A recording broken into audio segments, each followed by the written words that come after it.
Hello everyone, this is Kyle from Mill Street Gardens, and today we're going to talk about propagating one of my favorite houseplants, the Monstera deliciosa.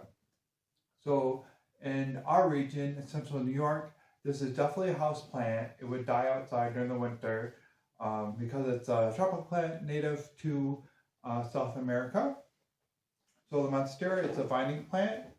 As you can see, it's growing as a vine, and within the house, it can grow up to 10 feet tall, but if we wanted to keep on growing, we'd have to provide some sort of moss pole or, some sort of trellis for it to grow on. But a good way to keep it in check is to actually propagate it. And as you can see from the leaves, one of its common names is the Swiss cheese plant. So it has the fenestrations in the leaves and all these little circles in the middle of it. So that's how it got the common name Swiss cheese plant. Alright, so one of the reasons that I love this plant is because it's so beautiful. It has huge leaves and it doesn't require a ton of sunlight. It would, under best circumstances, prefer a lot of bright and direct light. But if you have a situation where you don't have a ton of sunlight, this houseplant was actually growing in a spot in our house that doesn't have a ton of bright and direct light like it prefers, so it can handle a lower light situation. And something else that's really nifty about this plant is that it's pretty easy to propagate. In fact, this plant that I have right here, we actually propagated from another Monstera. So this plant right here, it was about 2 years old, growing in a lower light situation. Alright, so like I said before, this plant is super easy to propagate, and the first thing we're going to do is take a cutting that we're going to stick in water. So you're going to want to cut the cutting below a node. So the node is where the leaf, there's like a bulge in the stem, and a leaf or a stem comes out of that. That's where the node is. So let me grab, you can use a pair of scissors or pruners. So the node's right here. We're going to cut below the node. And let me get a really close up of that for you. Alright, so as you can see, we have our stem right here. And this is where the leaves come out of. And there's like a bulge right here. So you're going to want to cut below the node right here. There's a bulge right here with a leaf. We're going to cut below it. And as you can see, there's another node right here. So we're cutting between the two nodes. Like this. 1, 2, 3, chop! Whoops. It really made the plant a lot lighter. So if we wanted to take multiple cuttings, we could take a cutting right here, because this is a node. And we could also take another cutting below this node. We just want to make sure that the cutting has, a node in it, because that's where the roots are going to form. Now, as you can see with this cutting, it has 2 leaves on it, mostly because it's the end tip, but sometimes your Monstera cuttings will only have 1 tip on it. And I already did stick it in the water, that's why there's water dropping off of it.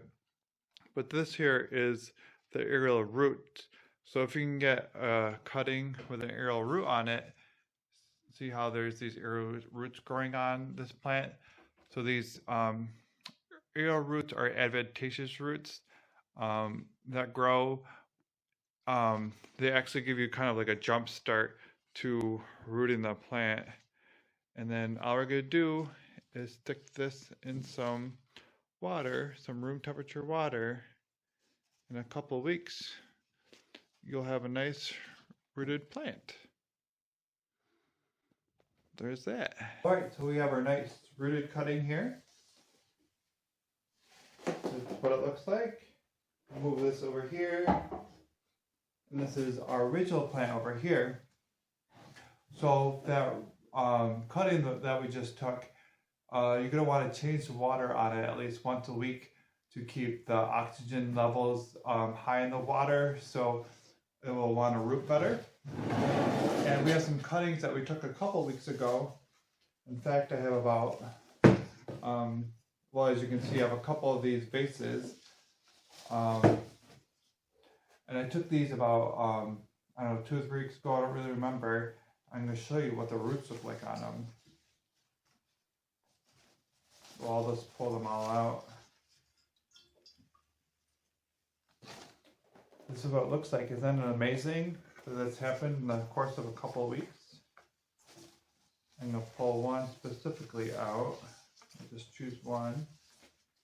And this is just one that has, it's a single node cutting, and it has a root like that. That brown root is kind of the earlier root that I was talking about.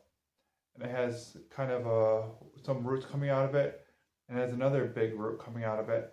So this is ready to pot up. All right, so now we're gonna pot up one of these monsteras. So I got one of these cuttings right here. It's just one with a single leaf and a single node. We're just gonna fill up this pot with some potting soil. And this is just regular Espoma potting mix. We're gonna stick the cutting in like this. As you can see, the roots going in. Oop, get in there, buddy. And then the node we're leaving at soil level. We're just filling it up like that. And we're picking a pot that, you know, a little bit larger. This is like a 5 or 6 inch pot. Because if it was any smaller than that, then the pot would look kind of awkward and the plant would be kind of top heavy. So now we got that potted up like this. And we're going to water it in because we're going to keep the soil moist for a couple weeks as the plant transitions from having water as the growing medium to potting soil as the potting medium. So isn't this cute? This little single cutting, even though it's just one leaf, it's actually kind of really cute house plant. And, you know, eventually, once it gets established, it'll start to shoot out some new leaves. One thing that's interesting about Monstera is a lot of times younger plants that are like grown from seed, they don't have fenestrations yet. But if the plant is already fenestrated and you take fenestrated cuttings, meaning they have the cuts in the leaves, then the new leaves will have fenestrations too. So this will start to send out some new leaves with fenestrations on it as it establishes and becomes its own plant. So like I said before, I keep this extra moist for a couple of weeks as it starts to establish.